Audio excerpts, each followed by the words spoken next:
Good morning students. आज मैं आपको विषय विज्ञान पार्ट 6 और पार्ट का नाम है आपका मनुष्य का पाचन तंत्र। इससे पहले मैंने आपको इससे जो पहला लेसन था वो आपको मैंने पढ़ाया था कंकाल, मानव कंकाल और उस मांसपेशियों के बारे में। अब आप पढ़ेंगे मनुष्य का पाचन तंत्र। जो आप खाना खाते हैं, भोजन करते हैं, तो भोजन क्या होता है? उस भोजन को जो पचाने में सहायता करता है, उसकी जो पूरी क्रिया होती है उसको हम बोलते हैं पाचन क्रिया। और जो वो तंत्र यूज़ किया जाता है वो कहलाता है पाचन तंत्र।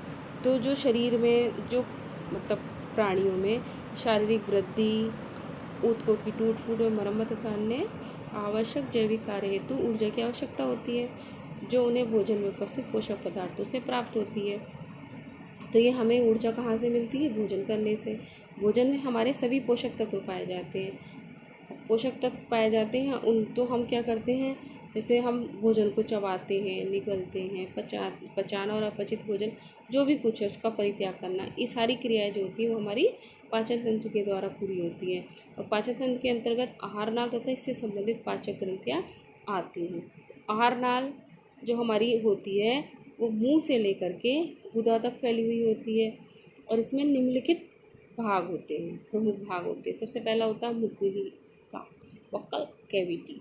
तो आप जैसे ये देखिए, इसमें पिक्चर दिखाई है और इसको मतलब ये पूरा ऐसा अगर आप मुँह खोल करके देखेंगे तो आपको इसमें दिखाई देगा जो ये होठ हैं इनके बीच की संरचना को मुख द्वार कहते हैं। और मुख द्वार के आगे के भाग मुखगुहिका और मुखगुहिका के आगे का भाग ग्रसनी कहलाता है। मुख गुहाई की छत को तालु कहते हैं और तालु मुख गुहा को श्वसन मार्ग से अलग करता है। तालु का अगला भाग अस्थियों से बना होता है जो कठोर तालु कहते हैं। तालु का पिछला भाग केवल संयोजी ऊतक का बना होता है, इसे कोमल तालु कहते हैं।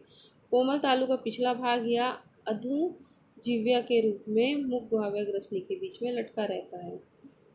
ग्रसनी के पार्श्व में एक जोड़ी टॉन्सिल्स स्थित होते हैं। अब इसके बाद हमारी आ जाती है जीभ। तो मुंह में आपने जीभ देखी है, जीभ कैसी होती है?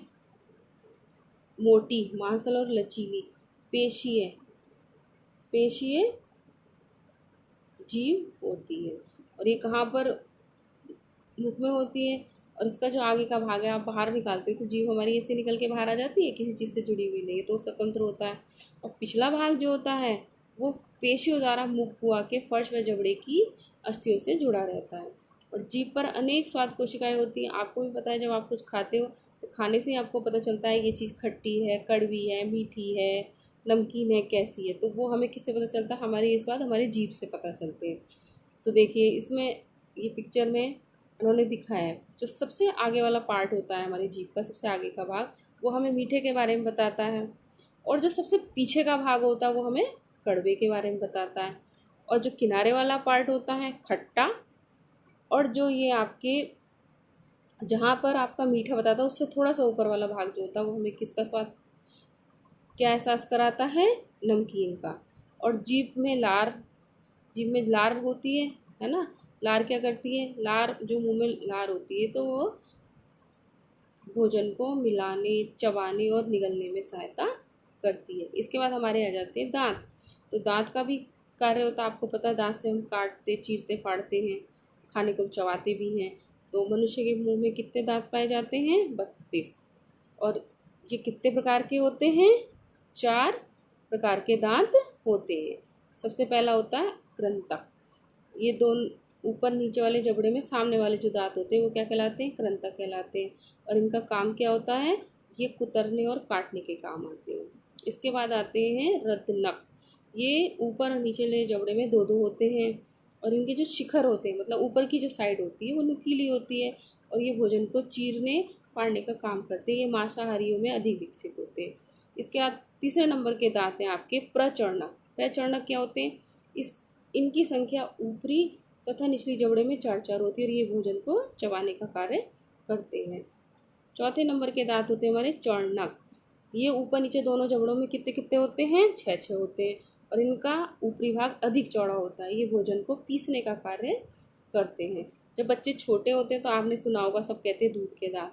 तो उस समय जो वो दूध के दांत होते हैं वो टूटते हैं और टूटने के बाद दोबारा आते हैं, तो उनको बोलते हैं स्थायी दांत। और जो दूध के दांत हैं उनको बोलते हैं अस्थायी दांत। वो कितने होते हैं? वो 20 होते हैं। और जब बड़े हो जाते हैं उसके बाद जो दांत हमारे हो जाते हैं, तो हमारे मुंह में कितने दांत हो जाते हैं? 32। इसके बाद आता है आपका ग्रसनी, फेरिंग्स। तो मुख गुहा के जो पिछला वाला भाग होता है पीछे का, उसको ग्रसनी कहते हैं। और ये कितना लंबा होती है? 12.5 सेंटीमीटर। और ये कीप के तरह की नली होती है। और इसके पृष्ठ भाग को नासा ग्रसनी तथा आधार भाग को मुख ग्रसनी कहते हैं। और नासा ग्रसनी घाटी द्वार के श्वास नली में तथा निगल द्वार के द्वारा ग्रास नली में खुलती है। घाटी द्वार पर उपास्थि का बना एक घाटी ढापन होता है। मतलब जो हमारी श्वास नली है और हमारी ग्रसनी, मतलब जो हमारी जिससे खाना अंदर जाता है, उन दोनों के बीच में ये एक ढक्कन का काम करता है। जब कुछ खाते हैं तो वो श्वास मतलब उसको ढक देता है, जिससे जो भोजन है वो श्वास नली में नहीं चला जाए। ग्रास नाल या भोजन नली। इसके बाद आपकी भोजन नली आ गई। अब भोजन नली ग्रसनी के पीछे लगभग 25 सेंटीमीटर लंबी और 25 से 30 मिलीमीटर मोटी एवं कैसी होती है? मोटी एवं संकरी नलिका होती है, जो श्वास नली के नीचे स्थित होती है। डायाफ्राम को भेद कर उदर गुहा में प्रवेश करके बाईं ओर स्थित आमाशय में खुलती है। और इसमें कोई भी पाचक ग्रंथि नहीं होती है। और इसमें जो होते हैं, जो पाचक ग्रंथि नहीं होती है, और ये देखिए आपकी पिक्चर में दिखाया है, ये गोल गोल गोल गोल जो हैं, ये ऐसे छल्ले बने हुए पेशीय छल्ले होते हैं, जो खाने को आमाशय की तरफ खिसकाने का कार्य करते हैं। आमाशय, स्टोमा, ये कैसा होता है? यह आहार का सबसे चौड़ा और हंसियाकार भाग होता है, जिसकी लंबाई लगभग 24 से 3 सेंटीमीटर और चौड़ाई 10 सेंटीमीटर होती है। डायाफ्राम के ठीक नीचे बाईं ओर झुका हुआ हृदय के पास स्थित होता है। आमाशय के अंदर श्लेष्मी आवरण होता है, जिसमें अनेक जठर ग्रंथियां पाई जाती हैं, जो जठर रस का श्रावण करती हैं। आमाशय के अंदर भोजन के पाचन का कार्य होता है। इसका अंतिम भाग कहाँ खुलता है? ग्रहणी में। कहाँ खुलता है? ग्रहणी में। इसके बाद हमारी आती है छोटी आंत। तो ये छोटी आंत कैसी होती है? आहार नाल का संक्रांत का लंबा भाग होता है। इसकी लंबाई 6.5 मीटर और चौड़ाई जो होती है वो 2.5 सेंटीमीटर होती है। और ये कुंडलित होती है, मतलब कुंडली की तरह होती है। आमाशय जो है जिस स्थान पर छोटी आंत में खुलता है, वहाँ जठर निर्गमी अवरोधनी पाई जाती है। छोटी आंत को भीतरी सतह पर 3 से 4 लाख उंगली के समान संरचनाएं होती, जिसे रसांकुर कहते हैं। छोटी आंत के अंदर क्या होते हैं? 3 से 4 लाख से उंगलियां होती हैं, उसके तरह से स्ट्रक्चर होते हैं, जिनको हम रसांकुर कहते हैं। और इसी की वजह से जो हमारी छोटी आंत है वो कैसी होती है? उसकी भीतरी सतह मखमली होती है। और जो रसांकुर है वो भोजन को पाचन तथा अवशोषण के लिए क्षेत्र को बढ़ा देते हैं। छोटी आंत की रचना के आधार पर 3 भाग। अब आपकी जो छोटी आंत है उसका जो रचना है उसके उसे हमने 3 भाग में बांट दिया। तो पहला क्या है? ड्यूडीनम, ग्रहणी। ये कितनी लंबी होती है? लगभग 25 सेंटीमीटर और सी के आकार की एक नली होती है। और इसके पीछे क्या होता है? अग्नाशय से आने वाली अग्नाशिका वाहिनी और यकृत में आने वाली पित्त वाहिनी एक साथ आकर खुलती है। इसकी दीवार में पाचक ग्रंथि नहीं होती, परंतु इसमें ग्रहणी व ब्रूनर ग्रंथियाँ होती है, जो श्लेष्म का श्रावण करती है। श्लेष्म एक चिपचिपा पदार्थ होता है। मध्यांत्र, मध्यांत्र लगभग 2.5 मीटर लंबी कुंडलित नली होती है। ये मृत्यु के पश्चात सदैव रिक्त पाई जाती है। शेषांत्र, शेषांत्र क्या है? लगभग 3.5 मीटर लंबी होती है और इसके श्लेष्म अस्तर में आंत और ब्रूनर ग्रंथि पाई जाती है, जिससे आंत रस निकलकर भोजन में मिलता है। जो हमारा भोजन होता है तो ये हमारी शेषांत्र क्या करती है? आंत रस को निकाल करके भोजन में मिला देती है। इसके बाद हमारी आती है बड़ी आंत, लार्ज इंटेस्टाइन। तो ये इसकी जो चौड़ाई होती है 5 से 7 सेंटीमीटर तक होती है और इसकी मोटाई जो होती है 1 और ये सेंटीमीटर में लगभग 1.5 मीटर लंबी होती है। यह आहार नाल का अंतिम भाग है। इस भाग में पचे हुए शेष भोजन का अवशोषण तथा जल का अवशोषण होता है।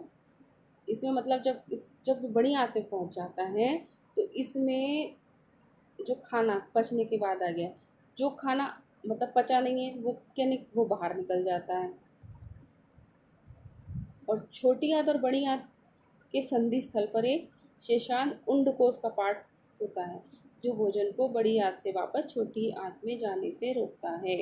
मतलब जो शेषांत वाला दोनों जहाँ पर आंतें मिलती हैं, बड़ी आंत और छोटी आंत, वहाँ पर एक शेषांत उंडकीय का पार्ट होता है। तो जब जो भोजन बड़ी आंत में आ गया जिससे वो वापस छोटी आंत में ना चला जाए, तो वो जो कपाट होता है, कपाट मतलब जैसे हमारे दरवाजे होते हैं ना, इस तरीके उसको कपाट ऐसे बोलते हैं। तो वो भोजन को रोक देता है छोटी आंत में जाने से। बड़ी आंत को भी 3 भागों में बांटा गया है। सबसे फर्स्ट पार्ट है उसका उंडूक। यह बड़ी आंत का पहला भाग है। इसमें लगभग 9 सेंटीमीटर लंबी और संकरीबद्ध नलिका जुड़ी रहती है, जिसे क्या कहते हैं, वर्मीफॉर्म अपेंडिक्स कहलाती है। वर्तमान समय में ये संरचना शरीर के अनावश्यक अंग है। मतलब अब इस ये जो हमारी वर्मीफॉर्म अपेंडिक्स है, अब हमारे शरीर में इसका कोई काम नहीं है, मतलब ये काम नहीं, लेकिन फिर भी हमारे शरीर सभी के शरीर में होती है। कोलन, ये बड़ी आंत का दूसरा भाग लगभग 3 इंच चौड़ी नलिका के आकार में होता है और कोलन जगह जगह से फूला रहता है। इसके बाद आ गया आपका मलाशय। मलाशय होता है, यह बड़ी आंत का अंतिम भाग है। ये भोजन से के जल का अवशोषण करता तथा अपचित भाग को विष्ठा या मल के रूप में शरीर से बाहर निकाल देता है। मलाशय का अंतिम भाग संकुचनशील पेशियों से बना रहता है और उसे गुदानाल कहते हैं। गुदानाल गुदा द्वारा बाहर खुलती है। अब हमारा आ गया पाचक ग्रंथियाँ। ये जो हमारा खाना है, जो खाना है उसको पचाने में जो सहायक होती है वो पाचक ग्रंथियाँ कहलाती हैं। तो पाचक ग्रंथियाँ कौन कौन सी होती है? यकृत, अग्नाशय, जठर ग्रंथियाँ, आंतरिक ग्रंथियाँ और लार ग्रंथि। सबसे पहले हमारा आ गया लीवर, यकृत। तो देखिए आपकी इसमें पिक्चर भी बनी हुई दिखाई दे रही है लीवर की। तो जो मानव शरीर है उसमें सबसे बड़ी जो ग्रंथि होती है, तो आपसे क्वेश्चन पूछा जाए कि मानव शरीर में सबसे बड़ी ग्रंथि का नाम लिखिए, तो आप किसका लिखेंगे? सबसे बड़ी ग्रंथि होती है यकृत। और इसका जो भार होता है, मतलब इसका जो वजन होता है वो कितना होता है? 1.5 किलो, मतलब 1.5 किलोग्राम होता है। और इसका रंग जो होता है वो चॉकलेटी होता है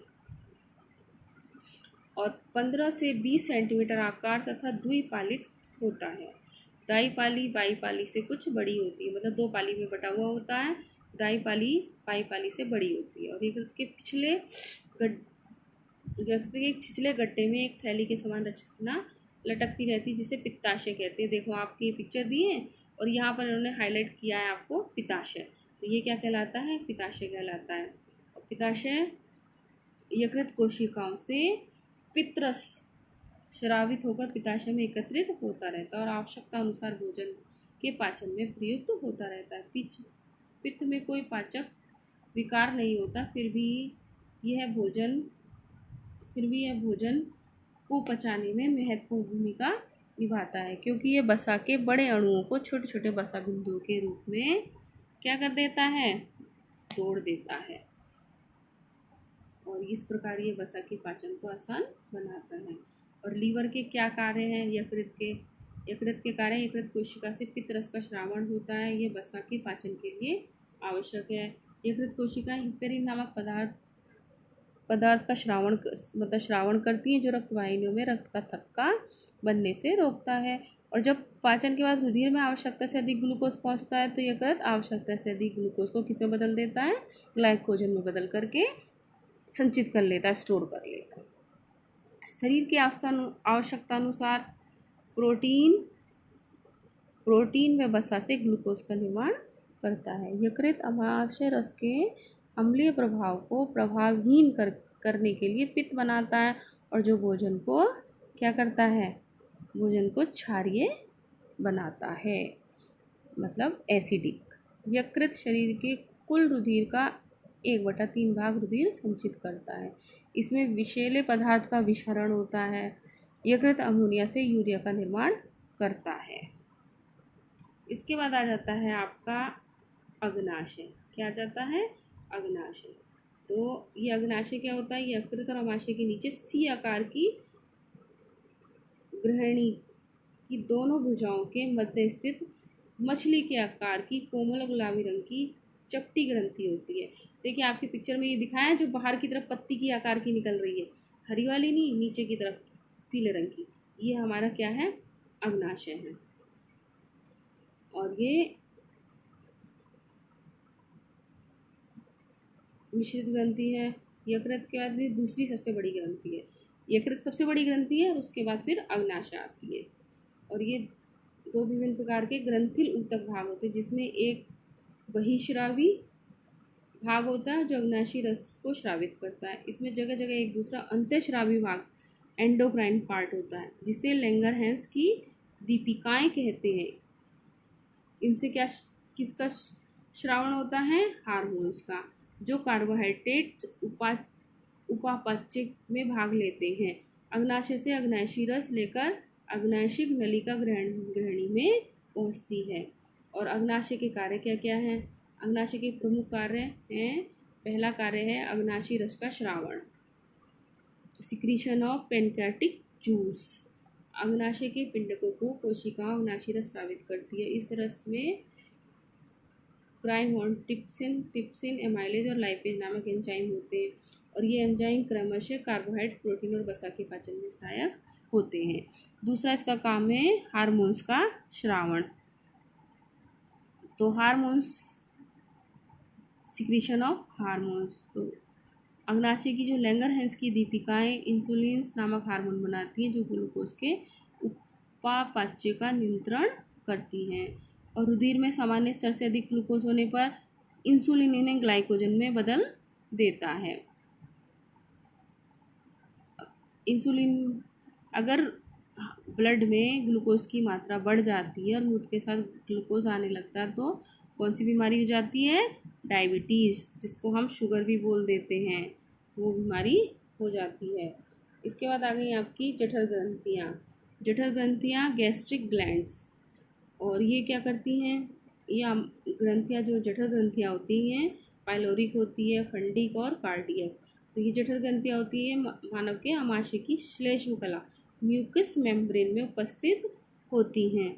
इन ग्रंथियों में जठर गैस्ट्रिक जूस का श्रावण होता है, जिसमें म्यूकस, हाइड्रोक्लोरिक अम्ल और पेप्सिन व रेनिन नामक एंजाइम होते हैं। पेप्सिन प्रोटीन के पाचन तथा रेनिन दूध के पाचन में सहायक होता है। हाइड्रोक्लोरिक अम्ल भोजन के साथ अमाशय में आए हानिकारक पदार्थों को नष्ट कर देता है। आंतरिक ग्रंथियाँ, छोटी आंत में श्लेष्मकला में लीवर कुहन की दरारें स्थित होती है। इनमें से एक रस का श्रावण होता है, जिसे आंतरिरस कहते हैं। और ये क्या करता है, इस रस में श्लेष्म और कई प्रकार के पाचक एंजाइम उपस्थित होते हैं, जो हमारे भोजन में पचाने में सहायता करते हैं। इसके बाद आती हैं आपकी लार ग्रंथियाँ। लार ग्रंथियाँ क्या होती हैं, ये मनुष्य के मुंह में पाई जाती हैं, मुंह में होती हैं, और ये एक तरल और चिकना पदार्थ शामित करती है, जिसे हम क्या कहते हैं, लार। लार तो आप लोगों ने भी सुना है ना, लार क्या होती है, लार में पाचक रस पाए जाते हैं, जो भोजन को पचाने में सहायता करते हैं। और ये जो लार ग्रंथियाँ होती हैं, ये 3 जोड़ी होती हैं, और ये कहाँ पर, पृथक वाहिनियों द्वारा मुख गुहा में खुलती है। नंबर 1 होती है हमारी कर्णमूल, ये कर्ण पल्लवों के नीचे स्थित होती है और स्टेनस की नलिका द्वारा मुख गुहा में खुलती है। दूसरी हमारी अधोहनु, ये निचले जबड़े, जो हमारा नीचे वाला जबड़ा होता है, उसके पीछे की तरफ होती है, और ये वार्टन की नलिका द्वारा मुख गुहा में खुलती है। इसका तीसरे नंबर की हमारी होती है अधोजीवा या समलिंग वॉल ग्रंथि। ये सबसे आकार में क्या होती है, छोटी होती है और जीभ के नीचे स्थित होती है, और ये रिवनिस की नलिकाओं द्वारा मुख गुहा में खुलती है। तो बच्चों, ये मैंने आपको पाचन तंत्र की क्रिया बताई कि हमारे शरीर में हम जो भोजन करते हैं, उस भोजन को पचाने में कौन कौन से अंग काम आते हैं और कौन कौन से ग्रंथियाँ काम में आती हैं, जिससे हमारा भोजन पच जाता है।